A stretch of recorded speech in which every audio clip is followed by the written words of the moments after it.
हर बाप अपनी बेटी की शादी कराता है, ये उसकी जिम्मेदारी है। लेकिन शादी के बाद उस मकाम, उस बाप का मर्तबा कितना ऊंचा होता है, ये दिखाने के लिए जा रहा हूँ। हर बाप की जिम्मेदारी है अपने बेटे की शादी कराए, बेटी की शादी कराए।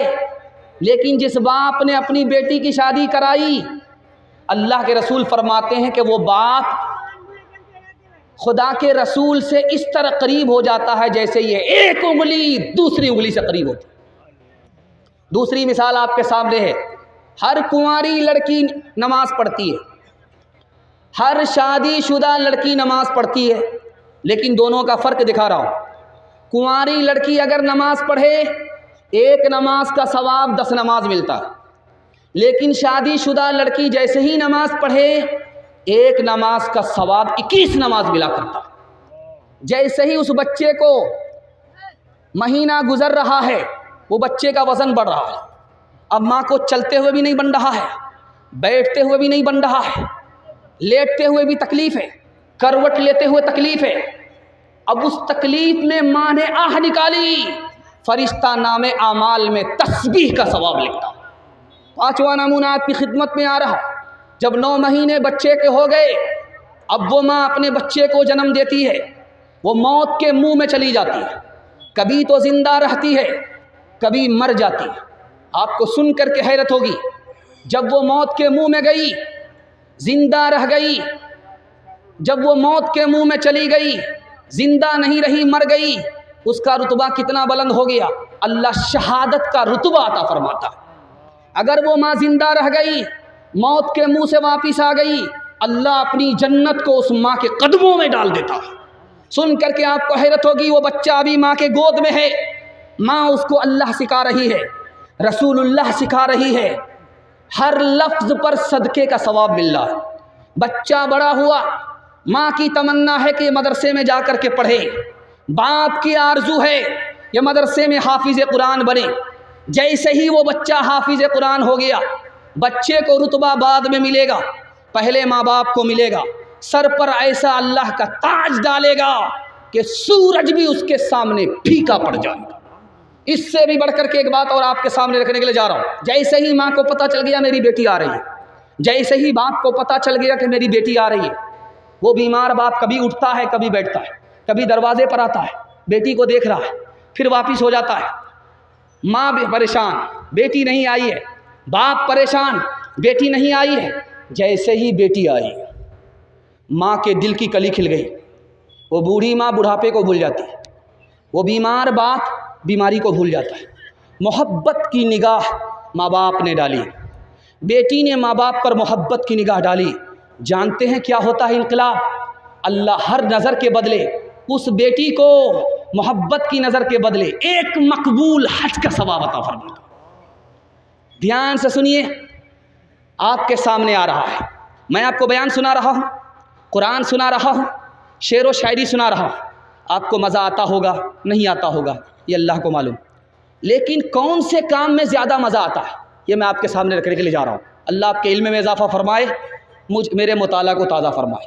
कुरान पढ़ने में भी ज़्यादा मज़ा नहीं आता, बयान सुनने में भी ज़्यादा मज़ा नहीं आता, रोज़ा रखने में तो मज़ा ही किरकिरा जाता, नमाज़ पढ़ने को तो दिल ही नहीं चाहता, नमाज भी मुश्किल, मज़ा नहीं आता। एक काम जिसमें जितना ज़्यादा मज़ा आता है किसी काम में नहीं आता, अल्लाह के घर जा कर के उसके घर के तवाफ़ करने में जितना मज़ा आता किसी काम में मज़ा नहीं आता। बेटा माँ की पीठ पर, माँ को अपनी पीठ पर लेकर के तवाफ़ कर रहा है, तो एक बूढ़े ने कहा कि बेटा ये कौन है? कहा ये मेरी माँ है।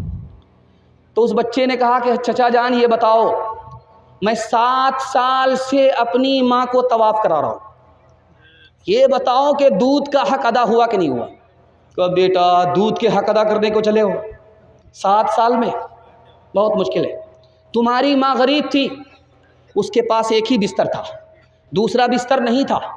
तुमने रात में पेशाब कर दिया, तुमने रात में पखाना कर दिया, तुम्हारी माँ ने उठ करके तुम्हारे पखाने को साफ़ किया, तुम्हारे पेशाब को धोया, और उसके पास एक ही बिस्तर था, सर्दी का ज़माना था। उसी कच्चे बिस्तर में, गीले बिस्तर में तुम्हारी माँ सो गई, तुमको अपने पेट पर लेकर के पूरी रात गुजार दी। अभी तो उसे एक रात का हक अदा नहीं हुआ है, दूध का हक कहाँ से अदा कर सकोगे? दूसरी मिसाल, मैके आई है ससुराल से बेटी, मोहल्ले की सारी औरत घेर करके उसको बैठ गई। पूछा बेटी ससुराल कैसी थी? कहा बहुत अच्छी अल्हम्दुलिल्लाह। कहा कि शौहर कैसा था? कहा माशाअल्लाह। कहा कि ससुर कैसे थे? कहा अल्हम्दुलिल्लाह।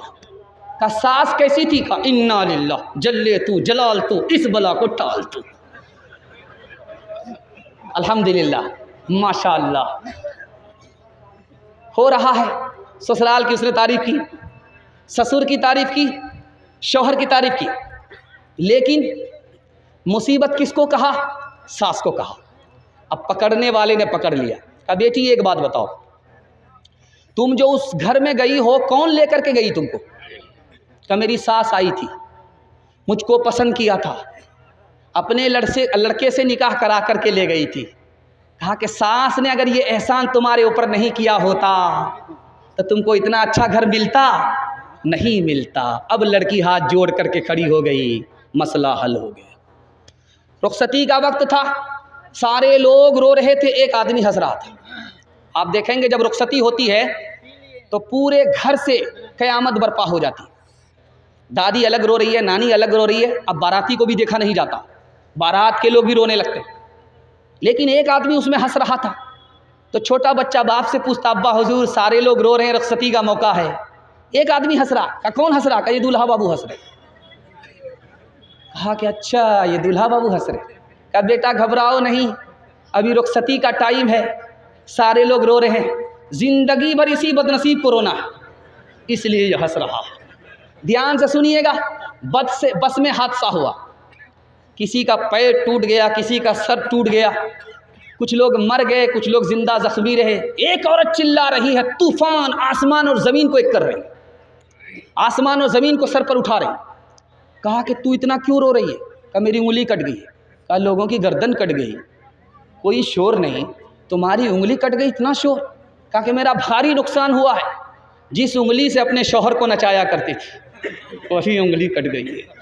मेरी प्यारी बहन तो बनेगी दुल्हन, मेरी प्यारी बहन तो बनेगी दुल्हन, खैर बरकत सरापा तेरी जात हो,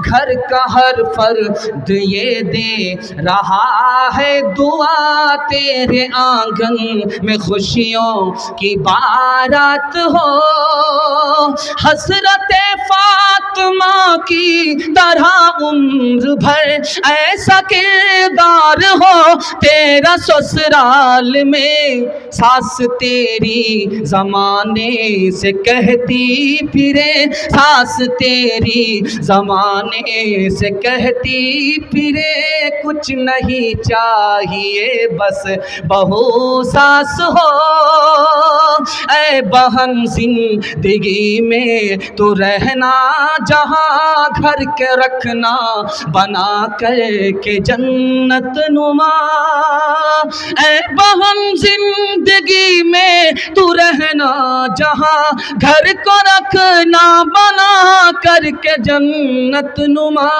शुक्र करना अदा रब के एहसान का, शुक्र करना अदा रब के एहसान का, हाथ में तेरे दूल्हे का जब हाथ हो। ध्यान से सुनिएगा, तेजी से निकाल लाओ, औरतों के हवाले से पैगाम है। इंशाअल्लाह माँ बाप को खर्चा बीवी से पूछ करके देंगे, बिल्कुल हाथ उठाइए, सही जा रहा है। खैर 12 बज जाने के बाद हम बैठे, हाँ पागल है, आप हर सवाल पर हाथ उठा रहे हैं, आप फुल पागल है। पागलों का इस्तेमाल हो रहा है, ये चिकनी नहीं है, ये सीधा रांची में हम लोग पहुँचे हुए हैं। ध्यान से सुनिएगा, आखिरी मुताला आपकी खिदमत में लेकर के आ रहा हूं। छोटा बच्चा माँ के सामने, माँ नाराज़ होकर के कहती है कि बेटा तूने मुझे नाराज़ किया, मैं तेरा दूध माफ़ नहीं करूँगी। तो बेटा तन गया, तेरा कौन सा एहसान है, तूने मुझे डब्बे का दूध पिलाया है, तेरा कौन सा एहसान। दूसरी मिसाल आपके सामने आ रही है, इसको ध्यान से सुनिएगा। बीवी आई है, जन मुरीद शौहर को नसीहत कर रही है, कान लाइए, ये लेकर के आ गया। कहा कहो क्या कहना? कहा देखिए मैं आपकी खातिर अपने घर को छोड़ करके आई हूँ, माँ बाप को छोड़ करके आई हूँ, आप मेरी खातिर अपने माँ बाप को नहीं छोड़ सकते? क्यों नहीं छोड़ सकते? अपने मकान से निकाला, किराए के मकान में डाल दिया। तीसरी मिसाल आपके सामने आ रही है, बीवी गाली पर गाली बोल रही है, गोला पर गोला छोड़ रही है, चुपचाप बैठा हुआ है जोरू का गुलाम, कुछ नहीं बोल रहा है। जब बर्दाश्त से बाहर हो गई तो कहता कि अफसोस कि तू मेरी बीवी है, अगर तेरी जगह मेरी माँ होती तो हड्डी पसली एक कर देता। चौथा नमूना आपकी खिदमत में आ रहा, ध्यान से इसको सुनिएगा। दस्तरखान पर सालन आया, मज़ा नहीं आ रहा, तो माँ को डांट रहा, तू बूढ़ी हो गई, तुमको सालन बनाने के लिए नहीं आता। तो माँ ने कहा मुझे क्यों डांट रहा है? तेरी बीवी ने बनाया। कहा वाह माँ, इसी वजह से तो मैं सोच रहा हूँ कि ज़िंदगी में पहली बार ऐसा मज़ा आ रहा है। तो माँ ने कहा कि एक नंबर का जोरू का गुलाम है। जा जा बेटी अज ससुराल, उजिया कह रही हो बटी हो प्यार, मत रखी हो सासू से बैर, फूकी फूकी के रखी हो पे, रोज पढ़ी हो बेटी कुरान, रोज करी हो ताज़ा ईमान, पैदा दुनिया माहौल बेकार बेटा रहले, बचपन से अब तक गंवार बेटा, माए बाप रकुरता छो फटा मगर, माए बाप रकुरता छो फटा मगर, माए बाप रकुरता छो फटा मगर, मियाँ बीवी करे छे सिंगार बेटा, पैदा दुनिया माहौल बेकार बेटा, मियाँ बीवी तोड़े छे मुर्गा रोटा, मियाँ बीवी तोड़े छे मुर्गा रोटा, मियाँ बीवी तोड़े छे मुर्गा रोटा, बाएं बाप खाए छो छुच्छे अचार बेटा, पैदा दुनिया माहौल बेकार बेटा। आखिरी